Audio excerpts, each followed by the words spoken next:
எவ்வது உறைவது உலகம், உலகத்தோடு அவ்வது உறைவது அறிவு. இடையனின் உபசரிப்பும் வழிகாட்டுதலும். அந்த புதிய குதிரைகளில் ஏறி புறப்பட்டார்கள். ராஜாவும் மந்திரியும் அடுத்த தேசத்தை நோக்கி போகின்ற வழியிலே இடையன் ஒருவன் ஆடுகளை மேய்த்துக் கொண்டிருந்தான். ராஜாவையும் மந்திரியையும் பார்த்ததுமே அந்த இடையன் எதிரே ஓடிவந்து நின்று, ஐயாமார்களே, ரொம்ப தாகத்தோடு போறீங்க போலிருக்கு, கொஞ்சம் ஆட்டுப்பாலை குடித்துவிட்டுத்தான் போங்களேன் என்று கேட்டுக்கொண்டான். உண்மையிலேயே தாகமாயிருந்ததாலே ராஜாவும் மந்திரியும் குதிரைகளை விட்டு கீழே இறங்கினார்கள். அவனும் 5-6 பெட்டை ஆடுகளை பிடித்து 2 கொட்டாங்கச்சிகளிலே பாலை கறந்து எடுத்துக்கொண்டு வந்து கொடுத்தான். பாலை குடித்து தாகத்தை தீர்த்து கொண்டதும் அவனை வாழ்த்தினார்கள் அந்த 2 பேருமே. அந்த ஆட்டிடையன் சொன்னான், ஐயாமார்களே, நீங்கள் போகின்ற இந்த பாதை நேரே கொண்டு போய் காட்டிலே அல்லவா விட்டுவிடும். அதனாலே கொஞ்ச தூரம் போனதுமே ஓர் ஒத்தையடி பாதை வடக்கு பக்கமாக பிரிந்து போகும்.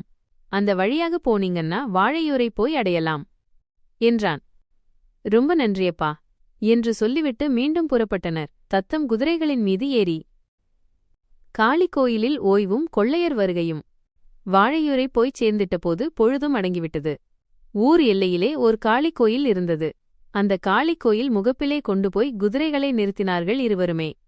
பண்ணையாரின் மாளிகையிலே இருந்து அவர்களுக்கு கொடுத்து அனுப்பிய கட்டுச்சோற்றை பிரித்து இருவரும் வயிறு நிறைய சாப்பிட்டார்கள். கோயில் கிணற்றிலே இருந்து நீரை மொண்டு வந்து குடித்துவிட்டு அந்த கோயில் முன் மண்டபத்திலேயே இருவரும் படுத்துவிட்டார்கள். நள்ளிரவு நெருங்கிக் கொண்டிருந்தது. 7-8 குதிரைகள் அந்த மண்டபத்தின் எதிரே வந்து நின்றன. பொத்பொத்தென்று தீவட்டி கொள்ளைக்காரர்கள் குதிரைகளிலே இருந்து கீழே குதித்தனர். அடுத்து அந்த மண்டபத்தின் உள்ளேயும் நுழைந்தனர். எல்லாருமே முகமூடி அணிந்திருந்தனர். உள்ளே படுத்திருந்த ராஜாவையும் மந்திரியையும் பார்த்துவிட்டு எட்டி காலாலே உதைத்து இருவரையும் எழுப்பிவிட்டனர். தூக்கம் கலைந்து போனதாலே திருதிரு வென்று விழித்தனர் ராஜாவும் மந்திரியும். அந்த தீவட்டி கொள்ளைக்காரர்களின் தலைவனைப் போல இருந்தவன்தான் கேட்டான், யார் நீங்க என்று. ராஜா சொன்னார், அப்பா, நாங்கள் இருவரும் வெளியூர் ஆசாமிகள். பொழுது போய்விட்டதாலே ஊருக்குள் போகாமல் இங்கேயே தங்கிவிட்டோம். கொள்ளையர்களின் மிரட்டலும் விசித்திர கட்டளையும்.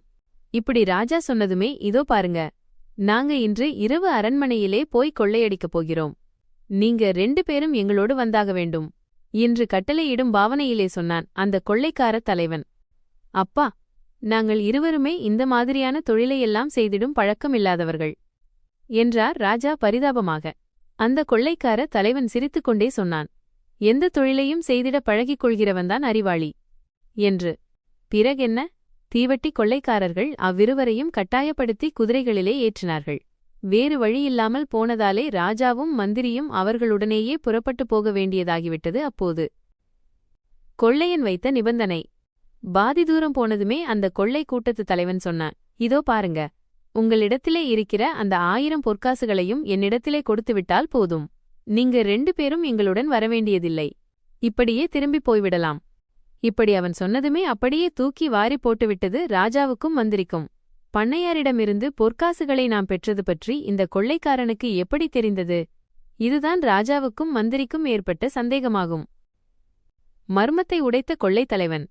இந்த சந்தேகத்தை அந்த கொள்ளைக்கார தலைவனே தீர்த்தும் வைத்தான். இப்போது நீங்க 2 பேரும் பண்ணையாரை ஏமாற்றி 1000 பொற்காசுகளையும் இந்த 2 குதிரைகளையும் கைப்பற்றிக் கொண்டு வந்துவிட்டது உண்மையா இல்லையா என்று கேட்டான் அந்த தலைவன் அதட்டியபடியே. ஆமா என்று தலையாட்டினர் ராஜாவும் மந்திரியும். எடுங்க பொற்காசுகளை என்று அந்த தலைவன் கேட்டதும் வேறு வழியில்லாமல் போனதாலே அந்த பொற்காசுகளோடு கூடிய அந்த பையை அவனிடத்திலே கொடுத்துவிட்டார்கள். குதிரைகள் என்று ஆரம்பித்தார் ராஜா. அவற்றையும் விட்டுவிட்டு நடந்தே போய்ச் சேருங்கள் என்று மீண்டும் அதட்டினான் அந்த தலைவன். அது சரி, நீ யாரப்பா? அதையாவது சொல்லித் தொலை என்றார் மந்திரி எரிச்சல் தாங்காமல். முகமூடிக்கு பின்னால் இருந்த ஆட்டிடையன். நான் தீவட்டி கொள்ளைக்காரன்தான். பண்ணையாருடைய 1000 பொற்காசுகளையும் கைப்பற்றிட எண்ணி ஓர் வைத்தியனைப் போல வேஷம் போட்டு பார்த்தேன். பிரயோசனமில்லாமல் போய்விட்டது. அப்படியா என்றார் மந்திரி. ஆமாம், நீ வந்து என்னிடத்திலே பண்ணையாருடைய பழக்க வழக்கங்களைப் பற்றியெல்லாம் கேட்டாயல்லவா? நானா கேட்டேன் என்றார் மந்திரி சிறிது குழப்பத்துடனே. ஆமா, நீயேதான் கேட்டாய். அந்த நொடியிலிருந்தே நான் உன் நடவடிக்கைகளையெல்லாம் கவனிக்கத் தொடங்கிவிட்டேன் என்றான் அந்த தலைவன். பளிச்சென்று இப்போது ஞாபகத்துக்கு வந்துவிட்டது மந்திரிக்கு. அப்படியென்றால் நீ அந்த நோஞ்சான் வைத்தியனா என்றார் மந்திரி. ஆமாம் என்று தலையாட்டிய அந்த நோஞ்சான், ஆட்டிடையனைப் போல குறுக்காலே வந்து உன்னையும் உன் கூட்டாளியையும் இந்த பக்கமாய் வரும்படியாய் திசை திருப்பிவிட்டவனும் கூட நானேதான் என்று சொல்லி சிரித்திட்டான் கலகலவென்று அந்த கொள்ளையர்களின் தலைவன். இந்த கதை உங்களுக்கு பிடிச்சிருந்தா லைக் பண்ணுங்க, ஷேர் பண்ணுங்க, சப்ஸ்கிரைப் பண்ணுங்க.